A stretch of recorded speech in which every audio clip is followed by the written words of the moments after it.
A government in exile is not one. We govern a free people on an autonomous territory. What is a government? Let us avoid policies of self-destruction.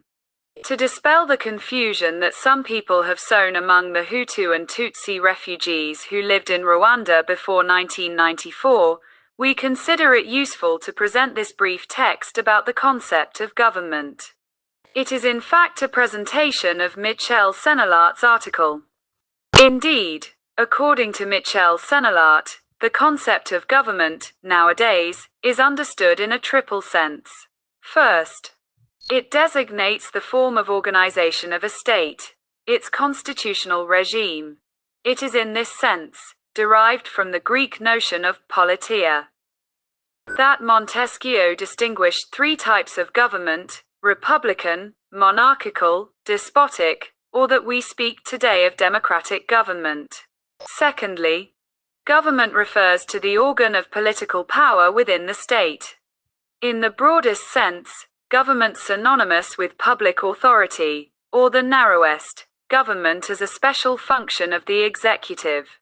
Thirdly, the concept of government refers to the very conduct of public affairs. In summary, according to Michel Senelart, government is the form of organization of a state or the organ of political power within a state or the conduct of public affairs. In addition, in his article, Michel Senelart explains the history of the word government, stating for example that it was with Rousseau that government ceased to be considered as the way in which sovereign power is exercised, and was reduced to the role of a simple instrument of this same power. In addition, Michel Senelart presents Guizot's analysis of the evolution of the relationship between sovereignty and government, which shows that in the 18th century, people rightly distinguished the sovereign from power and decided that henceforth the government should not be sovereign. Sovereignty has therefore been taken away from the government and placed in the hands of the people. Is government problematic? Michel Senelart presents us with four answers from four philosophical trends. 1. Marxism considers government to be a problem since it is a superstructure used to reinforce the domination of one class over another by means of economic interests. 2. For Hannah Arendt, government is a problem since it constitutes a violent form of domination and refusal of politics against government. Hannah Arendt wants to restore politics as a space of action open to the plurality of men, a public space. In this regard, Hannah Arendt states the following: the idea of government, in fact, far from being inherent in politics, appears to it as its negation. It results from the rejection of the polis and the freedom to act that was linked to it, with its unpredictable and irreversible effects, by philosophy, attached to the establishment of a stable and rational order. 3. Liberalism, for its part, opposes the police state and questions the need to govern. The liberalist Thomas Paine asked this question in 1792. Is it really necessary to govern? His answer is clear. Society does not need government to develop. 4. Michel Foucault in 1978-1979 brings out a new notion of government that designates the general form that power relations take within the normalizing system of modern societies. Here, government is neither reduced to an executive body, nor to an instance of domination, nor to a simple security mechanism.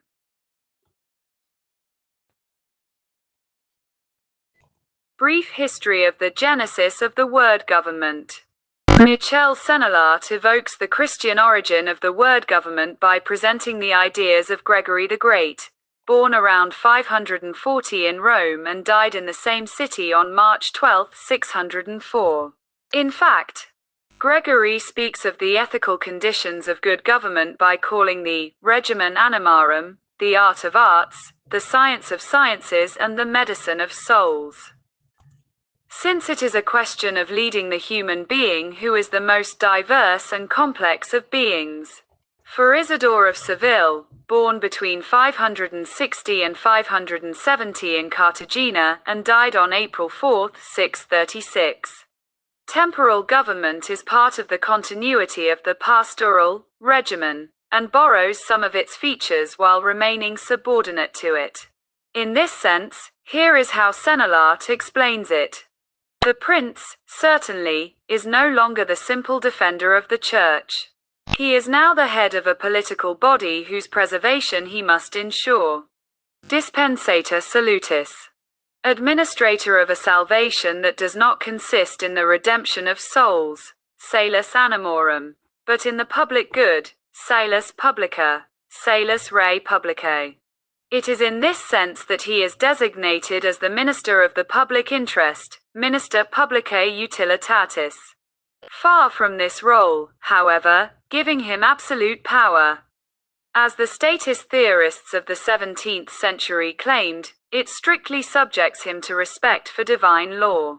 Minister of the public interest, the prince, in fact, is also a slave to equity. The law, according to him, is only the interpreter of equity, this relationship of harmony inscribed by God in the very order of things. The prince cannot therefore escape the law. Since the bonds of the latter, legus nexus, are those of the necessity, necessitatis nexus, which governs the world. If he elevates the prince to the dignity of a public person, we remain far. In John of Salisbury, from the modern concept of the state which supposes the supremacy of a legislative power over a territory, God remains here the true legislator. According to Michel Senelart, it is with Thomas Aquinas, 1125 to 1274, in the wake of the discovery of Aristotle's Politics, that the regimen will acquire its fully political meaning. Starting, like his predecessors, from the definition of the name of king, Thomas writes, is called king, rex, he who governs, regit, a perfect community, that is to say a city or a province. Thomas Aquinas links this verb to its objective complement, to govern a city or a province. Regere therefore no longer means first of all to behave well, even if this condition remains necessary, but to lead something? According to Michel Senelart, for the first time since the beginning of the Christian era, government is conceived as a positive force, immanent in the human community and working towards the accomplishment of its earthly end. While the regimen, until then preceded the regnum, royal power, they are now one, thus preparing the advent of the modern idea of sovereignty. According to Michel Senelart, it is to this new conception that Gilles de Rome, a few years later, gives the name of regimen naturel, natural government. For him, we must draw from the government, regimen, that we see in natural things the model of that which we deal with in the art of royal government. The birth of a properly political art of government, guided by human prudence, is therefore contemporary with this naturalist turning point. Practical conclusions drawn from Michel Senelart's article. 1. Without territory, we cannot speak of a government. We are talking, in fact, about governing a province, a country. This is why civil wars pit the government army against the rebel army. When the territory falls into the hands of the rebels, the government ceases to be called a government and the rebels cease to be rebels to be called a government, since it is their responsibility to govern this territory. We have witnessed this throughout history.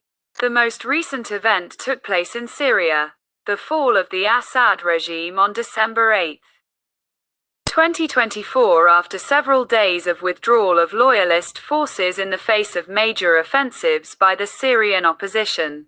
It is therefore an aberration to speak of a government in exile, since in this exile there is a government of its own. Today, Syria does not have a government in exile. It has a government in Damascus. Assad's ministers who have taken refuge abroad cannot claim to be a government, because they have no territory. Without territory, there is no government. Indeed, when one crosses the border as a member of the government by fleeing its territory, one automatically loses the honor of government. Since governing is an activity that takes place on a given territory.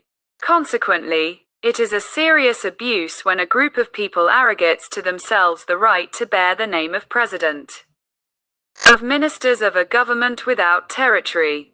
In this case, it is a manipulation of the masses and a self-deception or even a mental illness similar to megalomania or hubris syndrome.